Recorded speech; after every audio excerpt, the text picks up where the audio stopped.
बेहद इम्पोर्टेंट है। वीडियो में अंत तक बने रहेंगे और चैनल पर पहली बार आए हैं तो सब्सक्राइब करके वीडियो को लाइक करेंगे। Let's get start. Rule number 1 आपके लाइव स्क्रीन पर ये रहा।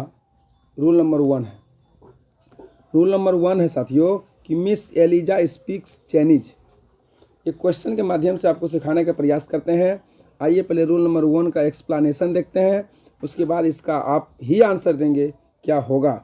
आइए रूल नंबर 1 का एक्सप्लेनेशन ये रहा कि कोई भी भाषा के पहले, कोई भी एनी लैंग्वेज पहले आर्टिकल का प्रयोग नहीं किया जाता है, चाहे वह इंग्लिश लैंग्वेज हो, चाहे हिंदी लैंग्वेज हो, चाइनीज हो, एनी लैंग्वेज।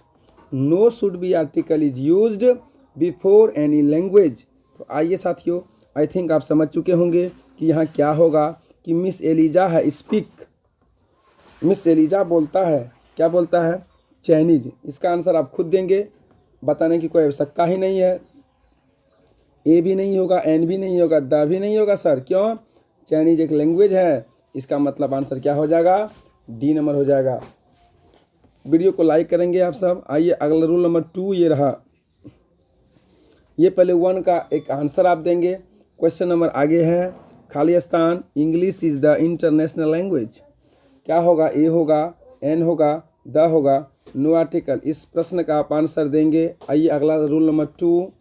रूल नंबर 2 ये रहा कि कोई भी सुपरलेटिव डिग्री हो, सुपरलेटिव डिग्री के पहले आर्टिकल द का प्रयोग किया जाता है। ये सुपरलेटिव डिग्री क्या है सर, इसका पहचान क्या है? तो सुपरलेटिव डिग्री का कहने का मतलब डिग्री 3 तरह से होता है। एक पॉजिटिव डिग्री, दूसरा कॉम्परेटिव डिग्री और तीसरा सुपरलेटिव। सुपरलेटिव डिग्री में आपको आर्टिकल द लगाना है। तो सुपरलेटिव डिग्री का पहचान क्या होता है गुरुजी? तो अंत में BEST बेस्ट लगा रहेगा, मोस्ट लगा रहेगा, या फिर अंत में EST लगा रहेगा। ये तीनों कहीं आपको दिखे, आपको आर्टिकल द लगाना है। क्या लगाना है? द लगाना है। आइए क्वेश्चन की ओर आपको ले चलते हैं। प्रश्न संख्या ये रहा रूल नंबर 2 का कि सी इज मोस्ट ब्यूटीफुल गर्ल। पता है सर, मोस्ट मिला, इसका मतलब क्या आएगा, आर्टिकल द आएगा। अगला क्वेश्चन ये रहा आपके लाइव स्क्रीन पर। इस प्रश्न का आप आंसर देंगे। क्वेश्चन है, Honda is best bike in our showroom. Honda जो है कि एक बेस्ट बाइक है हमारे शोरूम का। क्या होगा सर, बेस्ट मिला। इस प्रश्न का आंसर आप देंगे HW में। अगला रूल नंबर 3 की ओर आपको ले चलते हैं। रूल नंबर 3 ये रहा कि जब दो नाउन को एंड से जोड़ते हैं तो वर्ब हमेशा सिंगुलर होगा। दो नाउन को जब एंड से जोड़ेंगे तो वर्ब हमेशा हमेशा सिंगुलर होगा। लेकिन कब दोस्तों? दोनों जब पार्ट एंड पार्सल हो, अभिन्न जब अंग हो, अभिन्न जब अंग हो तब सिंगुलर होगा, नहीं तो फिर प्लूरल होगा। ये अभिन्न अंग क्या होते हैं साथियों? आइए क्वेश्चन के माध्यम से आपको समझाने का प्रयास करते हैं। जैसे चिकन एंड राइस, दो नाउन है, राइस भी अलग है, चिकन भी अलग है, लेकिन दोनों हम लोग जब खाते हैं क्या बोलते हैं, chicken and rice, mutton and rice, rice and kadhi, दोनों कहीं ना कहीं पार्ट एंड पार्सल है। इसका मतलब सिंगुलर वर्ब होगा। लेकिन वही राम और श्याम कर देंगे, ये दोनों पार्ट एंड पार्सल नहीं है साथियों, दोनों अलग अलग है, वह आर हो जाएगा। लेकिन चिकन एंड राइस दोनों मिला के खाते हैं हम लोग, दोनों पार्ट एंड पार्सल है। जैसे ब्रेड एंड बटर, ये भी पार्ट एंड पार्सल है, हमेशा सिंगुलर वर्ब होगा। क्या होगा? हमेशा सिंगुलर वर्ब होगा। आइए अगला क्वेश्चन देखिए इसी में। जैसे स्लो एंड स्टडी, स्लो मतलब धीमा, स्टडी मतलब लगातार, धीमा लेकिन लगातार, ये सिंगुलर बन जाएगा। हेमर एंड सिकल, छैनी हथौड़ी, छैनी हथौड़ी एकदम सिंगुलर वर्ब होगा। दोनों कहीं ना कहीं पार्ट एंड पार्सल है। ट्रूथ एंड ऑनेस्टी, सत्य और ईमानदारी, दोनों पार्ट एंड पार्सल है। और जब कभी भी पार्ट एंड पार्सल हो, इसका मतलब सिंगुलर वर्ब होगा साथियों। अगला क्वेश्चन ये रहा। इस प्रश्न का आप आंसर देंगे कि truth and honesty Khalistan very good.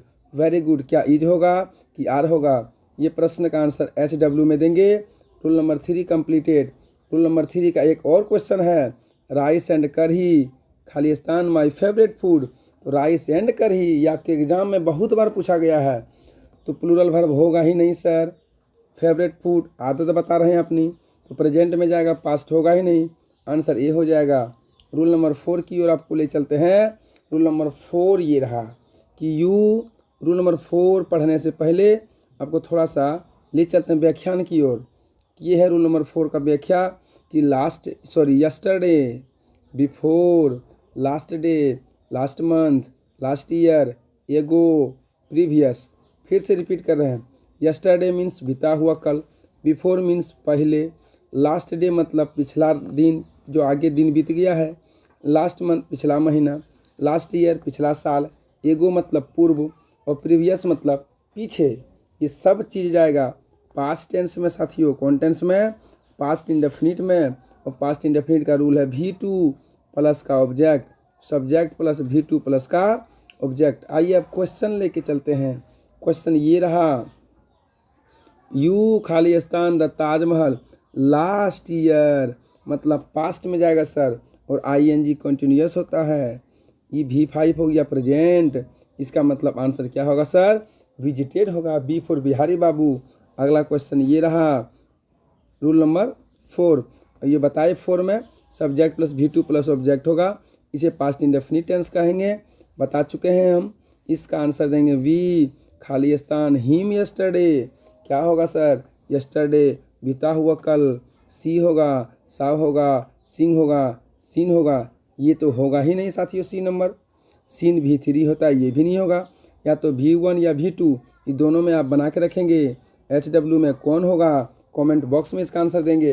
क्या A होगा या B होगा? चूँकि हम आपको 2 ऑप्शन कट कर दिए हैं, आपके पास 50-50 चांस है, इसको अवश्य ट्राई करेंगे। आइए अगला सवाल, रूल नंबर 5 की ओर आते हैं।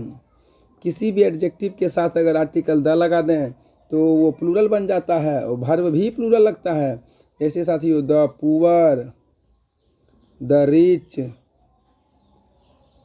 द रिच, ये सब एडजेक्टिव है। अगर इसके साथ आर्टिकल द लगाएंगे तो प्लूरल बन जाता है। कैसे साथियों? आइए क्वेश्चन के माध्यम से आपको समझाते हैं। जैसे द रिच तो अमीर लोग, वेरी प्राइड बहुत घमंडी होते हैं। आंसर क्या होगा सर? ये प्लूरल बन गया तो वर्ब भी प्लूरल लगेगा, इज नहीं होगा सर, हैज भी नहीं होगा। तो एक ही बचा ऑप्शन मेरा, क्या? आर बचा। आंसर क्या हो जाएगा? B number.